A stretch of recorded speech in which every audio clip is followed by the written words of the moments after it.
दोस्तों, यदि आप आगामी शिक्षक भर्ती वर्ग 3 का एग्ज़ाम देने जा रहे हैं तो आपको आवश्यकता होगी कि आप सभी ऑनलाइन टेस्ट सीरीज लगाएं।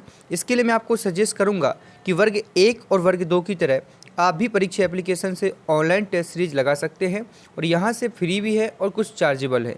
जो टेस्ट सीरीज आपको चार्जेबल है वहाँ आपको कूपन कोड का यूज़ करना है जो कि है राम सर G40। इसके यूज करने से आपको 40% तक का ऑफ टेस्ट सीरीज पर मिल जाएगा। तो साथियों, जैसा कि आप सभी को पता होगा कि वर्ग 1 की जो हमारे वेरिफिकेशन 1 जुलाई से 3 जुलाई के बीच में हुए थे, उसके मध्य में आपको पता होगा कि कई ऐसे अभ्यर्थी थे जिनको 2 से 3 ऐसे रीज़न जो बताए गए थे, कई लोगों को बाहर भी किया गया था कुछ ज़िलों में और कुछ ज़िलों में इनको पेंडिंग में भी रखा गया था। तो जो बाहर हुए थे अभ्यर्थी, उन्होंने इसको लेकर के तुरंत ही हाई कोर्ट में याचिका लगाई थी, जिसमें 3 केसेस हमारे सामने आए थे। जिसमें से पहला केसेस था कि अतिथि शिक्षक रहते हुए यदि आपने कोई शासकीय डिग्री की है, दूसरा आया था कि यदि आपने कोई एक रेगुलर की है और कोई एक प्राइवेट की है, और तीसरा जो केस था वो जीव विज्ञान के अभ्यर्थी जिसमें हम कह सकते हैं एलाइड वालों का था।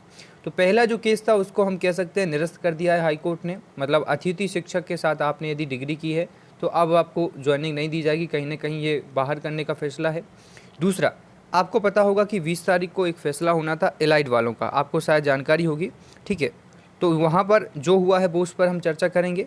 और साथ ही साथ में आज भी एक बड़ा फैसला आना है जो कि डबल डिग्री वालों है, ठीक है। तो डबल डिग्री वालों के लिए आज डेट मिली थी, इसके पहले आपको पता होगा 15 को था, और आज की जो डेट है वो देख सकते हैं 22/10/2020। ये कंप्यूटर जनरेटेड है। आज आपका फैसला होगा कि यदि आपने एक सत्र में एक रेगुलर की है और एक प्राइवेट की है तो आपको हाई कोर्ट क्या सुनवाई करती है, क्या फ़ैसला करती है। और दूसरा, ये जो 20 तारीख को होना था फैसला, आपको पता होगा एलाइड वालों का, यहाँ पर एक नई डेट मिल गई है आपको जो कि है 18 नवंबर 2020। हम कह सकते हैं कि ये नवंबर तक फैसला आपका होगा 20 तारीख का। तो ओवरऑल आप देख रहे हैं कि पिछले 3 महीने से जब से हमारी हाई कोर्ट याचिका लगी है, कम से कम 4-5 डेट बदल चुकी है। मतलब यहाँ पर सरकार केवल क्या कर रही है, इनकी जो डेटेज हैं उनको आगे कर रही है।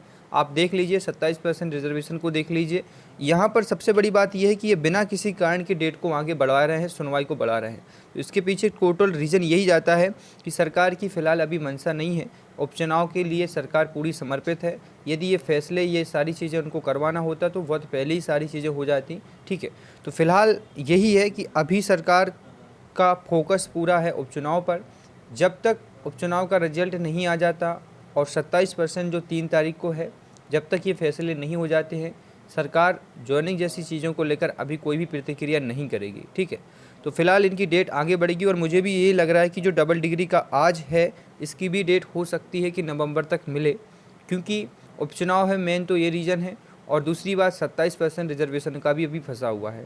तो 27% का जब तक 3 नवंबर को फैसला नहीं आ जाता है, जब तक सरकार कोई भी प्रतिक्रिया नहीं करेगी, यही यहाँ पर देखना है।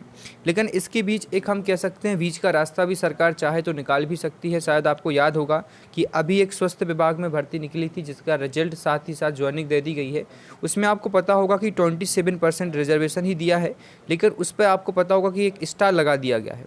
इसका तात्पर्य होकर उन्होंने नीचे नोट्स में लिखा है कि यदि 27% रिजर्वेशन आपको मिलता है तो आपकी रोस्टर में चेंजिंग हो सकते हैं। मतलब यहाँ यदि सरकार चाहे तो बीच का रास्ता निकाल कर आप लोगों को ज्वाइनिंग दे दे। आगे यदि 27% रिजर्वेशन पे फैसला लेट हो रहा है और आगे डेट बढ़ रही है तो बाद में फिर जो भी अपडेट होगा वो कर सकते हैं, लेकिन इनकेस वेरिफिकेशन तक तो करवा सकते हैं क्योंकि आपने शुरुआत करा दी थी, ठीक है। तो यही ओवरऑल है दोस्तों कि फ़िलहाल आप लोग रुक जाइए, बस 3 तारीख का जो फैसला आना बाकी है वो आ जाए। इसके आगे पीछे हम कुछ नहीं कह सकते कि क्या होगा क्या नहीं होगा, लेकिन हम इतना ज़रूर कह सकते हैं कि 27% रिजर्वेशन आने के बाद ही हम एक अच्छे फैसले तक आ सकते हैं, ठीक है। तो फिलहाल इस वीडियो में दोस्तों इतना ही, देखते हैं शाम तक क्या फ़ैसला होता है। जय हिंद, वंदे मातरम।